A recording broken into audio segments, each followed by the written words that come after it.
يوم الاثنين 17 من شهر 11 1434 الموافق لليوم الوطني ل 83 عاما من الدولة السعودية. كما نهنئ بهذه المناسبة خادم الحرمين الشريفين الملك عبد الله بن عبد العزيز وولي عهده الأمين الأمير سلمان بن عبد العزيز وأمير منطقة تبوك أميرنا الغالي فهد بن سلطان بن عبد العزيز. ونهنئ محافظ محافظة أملج الأستاذ محمد بن عبد الله الرقيب. إذن انطلق الشوط الرئيسي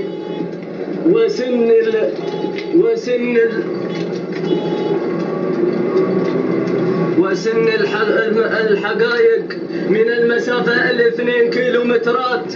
ونرى شعار ناهر بن صبيان الجهني من يفتتح الإذاعة في صباح هذا اليوم، صباح يوم الاثنين 17 من شهر 11 1434. إذن ثاني المراكز هنالك العنود محمد بن سند الجهني. ثالثا هنالك من وصلنا على ثالث المراكز هنالك حامل الرقم 19 هنالك ضبي عبيد مسلم السناني. إذن هذه النشرة للثلاث المراكز الأول. ومن أراد الإذاعة فليتقدم. نعود إلى مقدمة هذا الشوط إلى هنالك شيهانة وشعار ناهر بن صبيان الجهني. والشوط الرئيسي شوط السيف المقدم من الشيخ مفلح بن صبيان الجهني دعما وتشجيعا وعطاء لهذه الرياضة. كما نشكر جميع المتبرعين لإحياء هذه الرياضة في هذا اليوم الوطني. الله. إذن العنود على ثاني المراكز بشعار محمد بن سند الجهني. ثالثا يبتعد عن الإذاعة.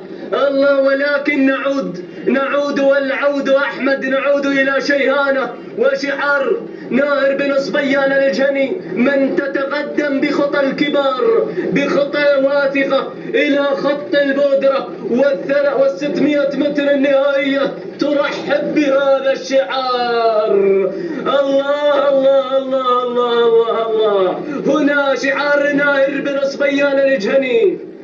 أسعد الله صباحك وأسعد الله صباح هذا الشعار بخير وكل عام والوطن الغالي بخير. إذن ثاني المراكز تبتعد عن سيارة النقل والتلفاز.